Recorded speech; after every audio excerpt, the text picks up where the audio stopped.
In today's video, I'm going to teach you how to create a Sam's Club account. To get started, go to the official Sam's Club website or open the Sam's Club mobile app if you prefer using your phone or tablet. Either option works, so just choose the one that's most convenient for you. Once you're on the home page, look for the Sign In option. After selecting that, choose Create an Account or Register to begin the setup process. Next, you'll be asked to enter your personal information. This usually includes your first and last name, your email address, and a password. As you create your password, make sure it's something secure and easy for you to remember.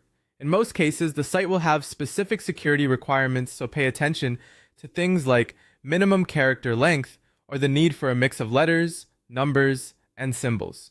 Taking a moment to create a strong password helps protect your account from unauthorized access. If you already have a Sam's Club membership, the next step is to add your membership information. You may be asked to enter your membership number, your zip code, and any other details needed to verify your identity. This step helps connect your existing membership to your new online account, which can make it easier to access member benefits digitally. If you're new to Sam's Club and don't have a membership yet, that's completely fine. You can skip this part for now and purchase a membership later if you decide to. After submitting your information, check your email inbox for a verification message from Sam's Club. If prompted, open that email and click the verification link. This confirms that the email address you entered is valid and helps activate your account properly. If you don't see the message right away, it's a good idea to check your spam or junk folder as well. Once your email is verified, return to the Sam's Club website or app and sign in using your email address and password.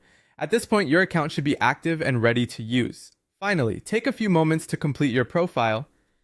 You can add useful details like your shipping address, preferred payment methods, and communication preferences. This can save you time later when shopping or managing your account settings. And if you decide to purchase a membership in the future, you can link it to your online account to access your digital membership card and other member benefits. And that's how to create a Sam's Club account.